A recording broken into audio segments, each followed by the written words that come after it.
تو یہ بھی حضرت تابعی بزرگ تھے. ایک بار ان کی خدمت میں ایک شخص آیا, ایک عورت آئی اور وہ بڑی پریشان تھی. اس نے کہا میری ماں فوت ہو گئی, میں اپنی ماں کو خواب میں دیکھنا چاہتی ہوں, بڑی پریشانی ہے اور دل ہے کہ سنبھلتا نہیں ہے. جیسے ہو جاتا ہے انسان کے دل لگی ماں باپ تو بہت بڑی چیز ہے, انسان کو بڑا دھچکا اور شاک لگتا ہے, اور اس سے بڑا تو روگ ہی نہیں ہے دنیا میں. وہ عورت پریشان کی حالت میں آئی اور آپ کی خدمت عرض کی کوئی عمل بتائیں کہ میں خواب میں اپنی ماں کو دیکھوں کس حال میں. حضرت خواجہ حسن بصری رحمۃ اللہ علیہ نے فرمایا کہ عشاء کی نماز کے بعد 4 رکعت نماز نفل اس طرح ادا کر کہ ہر رکعت میں سورہ تکاثر ایک بار. عشاء کی نماز کے بعد 4 رکعت نماز نفل اس طرح ادا کر, جہاں ہم صورتیں پڑھتے ہیں وہاں سورت الہاکم التکاثر حتی زرتم المقابر, یہ پوری صورت ہر رکعت میں ایک بار پڑھ, 4 رکعتوں میں پڑھنی ہے. جب یہ نماز ادا کر لے تو اللہ کے رسول صلی اللہ علیہ وسلم پر درود و سلام پڑھتی پڑھتی سو جا. بیچ میں دنیاوی کلام نہیں کرنا, اللہ کے رسول صلی اللہ علیہ وسلم پر درود و سلام پڑھتی پڑھتی سو جا, انشاءاللہ اللہ تجھے تیری ماں دکھائے. وہ عورت گئی اور اس نے اسی طرح عمل کیا جیسا کہ شیخ خواجہ حسن بصری تابعی بزرگ رضی اللہ عنہ نے بتایا. تو خواب میں اللہ جل شانہ نے سارے پردے اٹھا دیے, اس نے اپنی ماں کا حال دیکھا. صبح کو آ کے شیخ حضرت خواجہ حسن بصری رحمۃ اللہ علیہ بارگاہ میں عرض کیا کہ اللہ جل شانہ نے مجھے اپنی ماں کا حال دکھا دیا ہے. اگر کوئی بہت پریشان ہوتا ہے, انسان ہوتا ہے پریشان. میرے ذہن میں آیا تھا, میں کہ جمعے پہ انشاءاللہ بیان کریں گے, لوگ زیادہ ہوتے ہیں, ہر ایک کے اپنے دوست احباب ماں باپ دنیا سے چلے جاتے ہیں, تو دل میں بعض بات بہت دھچکا لگا ہوتا ہے کہ یہاں پتہ نہیں کس حال میں ہوں. یہ طریقہ ہے, 4 رکعت نماز نفل ادا کرے, عشاء کی نماز کے بعد ہر رکعت میں سورۃ تکاثر ایک بار, اور اللہ کے رسول صلی اللہ علیہ وسلم پر درود و سلام پڑھتے پڑھتے سو جانا, بیچ میں کلام نہیں کر رہا.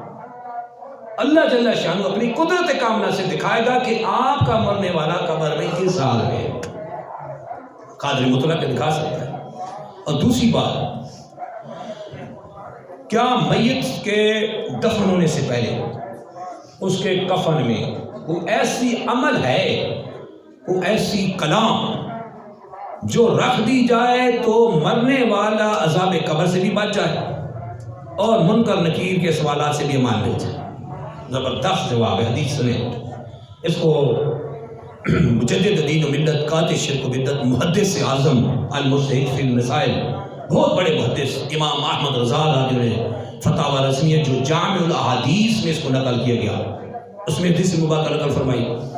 اور عظیم الشان محدث محمد بن علی حکیم ترمذی نے نوادر الاصول میں اس حدیث مبارکہ کو نقل فرمایا.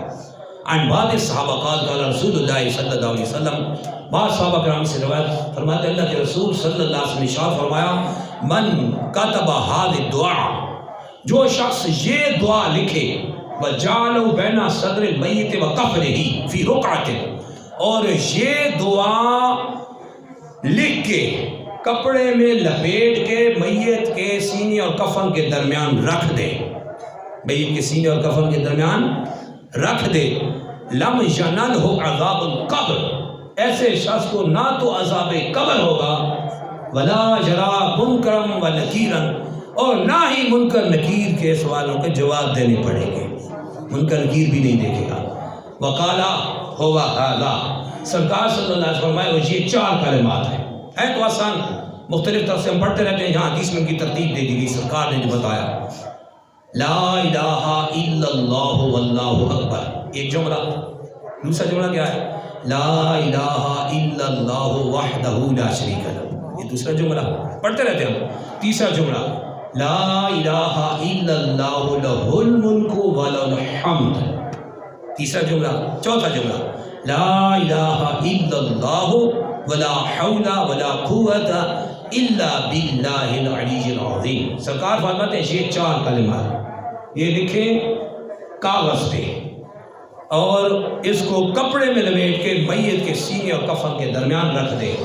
لم ینلہ عذاب القبر, اس کو نہ تو عذاب قبر ہوگا, ولا یرا منکرا و نکیرا, نہ ہی منکر نکیر دیکھے گا.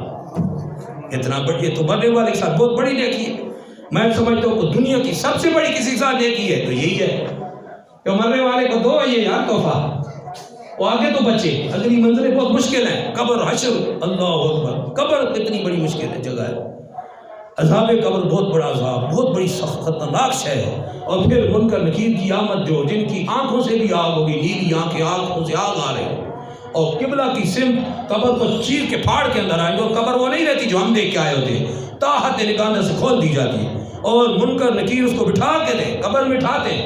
حدیث میں سرکار صلی اللہ علیہ وسلم فرماتے ہیں فَأَتَاهُ مَلَكَانِ فَيُجْلِسَانِهِ، اس کو اٹھا کے بٹھاتے ہیں، فَيَقُولَانِ لَهُ مَا مَنْ رَبُّكَ، پہلا کوشچن تیرا خدا کون ہے؟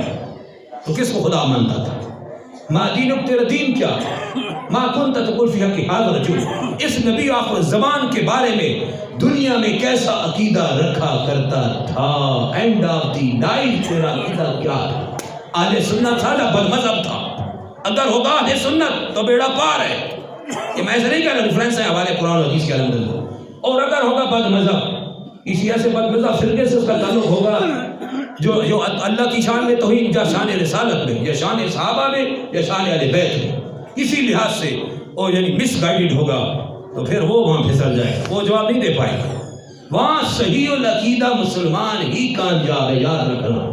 اس لیے حدیث کا الفاظ ہے ما کنت تقول فی حق هذا الرجل، اس ہستی کے بارے میں دنیا میں کیا عقیدہ رکھا کرتا تھا؟ لہذا ایمان نہ بیچا جائے، ایمان بچا کے رکھے، اور مذہب اہل سنت کو ہی اختیار کریں، اور اس کے لیول پہ چلنے والے مرزا جہلوی جیسے اسلام 360 کی اپلیکیشن چلا کے جو پوری دنیا کو گمراہ کرنے کی اس نے ناکام کوشش کر رکھی ہے، اس سے بچ کے رہیں۔ نام پر ہے www.ahlsunnat.p.pa، اور کام کیا ہے؟ بد مذہبیت ہے، اور نام اہل سنت کا، کام کسی اور کے، اور یہ اس طرح کے فراڈ مسجدوں پہ اوپر لکھے ہوتے ہیں، نام لکھے ہوتے ہیں اہل سنت والجماعت، اہل سنت جماعت کی مسجد نہیں ہوتی، لیبل ڈال دیا جاتا ہے کہ لوگوں کو کیسے پھنسانا ہے کنڈے میں۔ لہذا ایمان بچا کے جائیں، یہ ایمان قبر میں کام آئے گا، اور جو اللہ سے سچی محبت کرتا ہے اللہ بے مثال اسے اجر و ثواب عطا فرماتا ہے۔ آخری حدیث میں بات کرتا ہوں، اللہ کے رسول صلی اللہ علیہ وسلم نے ارشاد فرمایا احب اللہ لما یغدوکم من نعمت، اللہ سے محبت کرو کہ صبح و شام وہ تمہیں اپنی نعمتوں سے سرشار کرتا ہے، ہو سچی محبت اللہ سے۔ اس بارے میں ایک عمران فوج واقع دل باغ ہو جائے۔ سورہ یوسف میں حضرت یوسف علیہ السلام اور زلیخا کا جو پورا محبت کا بیان باغ ہوا ہے، اور اس میں بڑی تفصیل ہے۔ علامہ اسماعیل حقی نے تفسیر روح البیان، عربی کی تفسیر ہے، تمام جید ترین مفسرین میں سے ہے۔ علامہ اسماعیل حقی نے تفسیر روح البیان میں بڑا تفصیل سے اور بہت زبردست واقعہ نقل کیا، کیونکہ قرآن میں اس تفصیل سے وارد نہیں ہوا کو حدیث اور روایت میں اس کو بیان کیا گیا کہ یوسف علیہ السلام اور زلیخا کی جو محبت تھی، کیا وہ بعد میں ملے تھے یا نہ مل سکے تھے؟ چونکہ اللہ سے محبت آگے آ رہی، میں بتاتا ہوں آپ کو۔ زلیخا بت پرست تھی، کافرہ تھی، عزیز مصر کی بیوی تھی، لیکن تھی بت پرست، کافرہ تھی۔ ادھر حضرت یوسف علیہ السلام اللہ کے نبی رسول ہے، اور کیا حال ہوا ہے وَإِنَّهُ قَدْ أُعْطِيَ شَطْرَ الْحُسْنِ، پوری کائنات کا آدھا حسن ان کو دیا گیا۔ بھائی پوری کائنات کا آدھا حسن تو عام شے نہیں ہے، اس لیے فَقَطَّعْنَا أَيْدِيَهُنَّ، ان کے زنان مصر نے تو انگلیاں کاٹ دی تھی۔ وہ کہنی ہے تو اللہ کی قسم ہے تو فرشتہ انسان نہیں ہے، تو اس پر وہ اس کو ملامت کرتی تھی کہ یہ تم کیا یوسف کی محبت میں اندھی ہو رہی ہو۔ تو اس نے کہا نہیں اس طرح ہے۔ زمانہ بیت گیا اور اس نے یوسف علیہ السلام کی محبت میں سب کچھ چھوڑ دیا، حکومت، سلطنت سب چھوڑ دی، اور ایک راستے میں اس گزرگاہ کے راستے میں جہاں یوسف علیہ السلام گزر کے جاتے تھے، وہاں راستے میں بانس کی جھونپڑی بنا لی، بانس کی جھونپڑی عام سی سادہ سی بانس ادھر ہی پڑی رہی، چونکہ اس کی ایج زیادہ تھی، یہ 40 سال کی تھی جب پہلی بار، اور جب زمانہ بیت گیا 80 سال ہو گئے، اور یوسف علیہ السلام کی محبت میں سچ میں یہ سچی تھی، اور اتنی روئی کہ آنکھوں کا نور بھی جاتا نابینا۔ اور یوسف علیہ السلام کے گھوڑے کی ایک کرامت تھی کہ گھوڑے پہ ان کی عادت تھی، جب گھوڑے پہ آپ سوار ہوتے تو گھوڑا ہنہناتا تھا۔ اس کو صاحب روح البیان نے اسماعیل حقی نے نقل فرمایا تفسیر میں، تو وہ اس کی آواز سن لیتی تھی، اس کو پتہ چل جاتا کہ یوسف علیہ السلام لشکر کے ساتھ اسی راستے سے گزریں گے۔ اب اس نے کیا کیا، اسی راستے میں اس نے پناہ رکھی تھی، آنکھوں کا نور تو ویسے جاتا رہا، وہ محبت میں ان کے باب ہے بالکل نور ہی گیا، راستہ ادھر ہی اختیار کر رکھا۔ جب وہ گھوڑے پہ سوار ہو کے آتے، یہ ادھر روڈ پہ سامنے آ جاتی۔ ایک بار یوسف علیہ السلام سوار ہو کے گزرے، ساتھ لوگ تھے، شور تھا، اس نے یوسف علیہ السلام کو پکار کے آواز دی، مگر آپ کو پتا ہے کہ شور جو زیادہ ہوتا ہے وہ آواز کے لیے ریزسٹنس پیدا کر دیتا ہے۔ بعض پر زیادہ شور دوسرے کو آواز نہیں سننے دیتا، جیسے کہ مجمع میں شور سے بولے، کچھ دو بندے بولے، ان کی آواز نہیں سن سکتے، وہ آپس کی آواز بھی نہیں سمجھ پاتے، تو چونکہ شور تھا انہوں نے کہا ان کو، مگر وہ سن نہ پائے۔ اب بڑی بات آ رہی ہے اللہ کی محبت کی۔ اس نے 70 سال بت پوجا تھا، رات کو جھونپڑی میں گئی نا تو بت کو لات ماری اور کہا تو جھوٹا خدا ہے، سچا ہوتا تو ملا دیتا، تو بیکار ہے۔ اس کو لات ماری، اس کو توڑ کے رکھ دیا۔ اسی وقت کہا کہ آمنتو بے رب یوسف، میں یوسف علیہ السلام کے رب پہ ایمان لاتی ہوں۔ ادھر ہوئی مسلمان، اللہ کو ایک مانا۔ اب دیکھیں اللہ کیسے ملاتا ہے۔ اب جب یوسف علیہ السلام لشکر کے ساتھ آئے اور پھر زلیخا نے آواز دی، مگر پھر وہی شور سننے کے لیے رکاوٹ بن گیا۔ اب جب رکاوٹ بنا نا شور، اب سنے ذرا، اللہ سے چونکہ وہ اللہ کو مان چکی تھی، رات کو اللہ پر ایمان لا چکی تھی، اللہ پھر کیسی محبت، اللہ سے جو محبت کرتا ہے نا پھر اللہ ملاتا ہے، اور اللہ نے ملا کے ایسا دکھایا، سبحان اللہ۔ صاحب روح البیان نے، علامہ اسماعیل حقی نے تفسیر روح البیان میں، عربی میں یہ تفسیر ہے، اس ساری یہ پورا واقعہ ڈیٹیل سے بیان کیا۔ جب اب کی بار پکارا تو آواز یوسف علیہ السلام نہ سن پائے، اللہ نے ہوا کو وہی فرما دی۔ اللہ قادر مطلق ہے۔ یہ جو دنیا میں ہوا چل رہی ہے نا، ویوز، یہ جو لہریں اور یہ جو بوسٹر لگے ہوئے بغیر یعنی تاروں کے کنیکشن پہ ہم ویڈیو اور آڈیو کال کر کے ایک دوسرے کو دیکھ رہے ہوتے ہیں، ٹیلی کمیونیکیشن کا سسٹم انٹرنیٹ کا دیکھ رہے ہیں، یہ اللہ کی قدرت ہے۔ یعنی نہ تو لیڈیں ہیں نہ ہی تارے ہیں، اور ٹاور وہاں لگا ہوا ہے، دنیا آپ یہاں بیٹھے ایک چھوٹی موبائل پہ دیکھ رہے ہیں، دیکھ بھی رہے ہیں، سن بھی رہے ہیں، بات بھی کر رہے ہیں، آپ کی آواز پہنچائی جا رہی ہے، ڈیلیور ہو رہی ہے، سب کچھ ہو رہا ہے، ویڈیو دیکھ رہے ہیں آپ کے سامنے بندہ۔ وہ تو اللہ جل شان قادر مطلق ہے، اس نے ویوز دنیا میں پیدا کیے ہیں۔ یہ جو ویوز ہیں نا، لہریں جن کو آپ کہتے ہیں، یہ ہماری ایک دوسرے کو آواز پہنچاتی ہے۔ اگر یہ دنیا میں لہریں نہ ہوتی، ہم جتنا ہی زور لگاتے ایک دوسرے کو آواز نہ پہنچا سکتے۔ اللہ نے ہر چیز حکمت سے پیدا کی۔ اللہ نے لہروں کو وہی فرمائی، لہروں کو حکم دے دیا، ویوز کو حکم دے دیا کہ یہ زلیخا جو بولی ہے نا، اس کی ساؤنڈ ہوا میں ہی ہے۔ یہ ہمیشہ یاد رکھیں، جو جو بولتا جائے اس کی آواز قیامت تک ہوا میں رہے گی، فریکوینسی چاہیے جو اس کو کیچ کر لے۔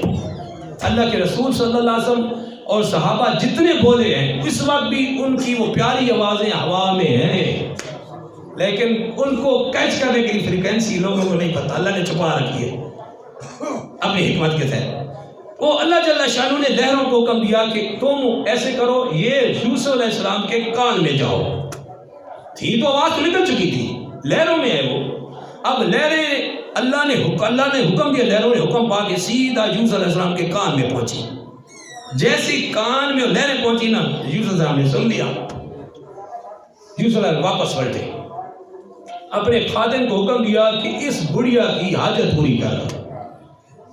اس بڑھیا نے کہا نہیں، حاجت تم پوری کرو گے، خادم نہیں، مجھ سے وعدہ کرو، میرے 3 کام ہیں اور تینوں کرو گے۔ یوسف علیہ السلام نے وعدہ فرما لیا، اللہ کے نبی نے وعدہ فرما لیا۔ اس نے کہا 3 کام ہیں، 3 میرے تم سے ڈیمانڈیں ہیں اور پوری کرنی ہے، اور وعدہ کرو۔ اس نے کہا وعدہ ہے میرا۔ اس نے کہا کہ پہلے آپ یہ دعا کریں کہ اللہ میری بینائی لوٹائے۔ یوسف علیہ السلام نے دعا کی، فوراً اللہ کے حکم سے بینائی واپس آ گئی، دیکھنے لگ گئی۔ زلیخا نے دوسری ڈیمانڈ کی کہ آپ دعا کریں کہ اللہ میری جوانی لٹا دے۔ آپ نے دعا فرمائی، اللہ نے جوانی لٹا دی۔ اب تیسرا جو مطالبہ تھا نا، وہ دل ہلانے والا تھا۔ تیسرا مطالبہ زلیخا نے کیا کہ میرے ساتھ شادی کر۔ اللہ اللہ، بہت بڑا مطالبہ تھا۔ اللہ کے نبی یوسف علیہ السلام نے سر جھکا لیا، توقف کر لیا۔ انہوں نے سر جھکایا، اللہ جل شانہ نے جبریل امین کو بھیجا، فرمایا اے یوسف علیہ السلام توقف نہ فرمائے، یہ جو کہتی ہے تسلیم کر۔ اللہ نے کیسے ملا دیا، سب کچھ لوٹ آیا، جوانی واپس، آنکھیں واپس، اور دوست جو جس کو چاہتی تھی وہ بھی اللہ نے دے دی۔ لیکن کیا تھا، 70 سال بت پوجا، اس نے کچھ نہ کیا، مگر رات کو اللہ پہ ایمان لائی تو اگلے دن اللہ نے ساری گتھیاں سجا کے رکھ دی، کیونکہ وہ قادر مطلق ہے۔ لہذا سرکار جو فرماتے ہیں احب اللہ لما یبدوکم من نعمت، اللہ سے محبت کرو کس لیے کہ تمہیں شام و صبح و شام تمہیں اپنی نعمتوں سے مالا مال کر رہا ہے۔ اللہ کی بارگاہ میں حق سمجھنے اور دوسرا پہنچانے کی توفیق عطا فرمائے۔ وآخر دعوانا الحمدللہ رب العالمین۔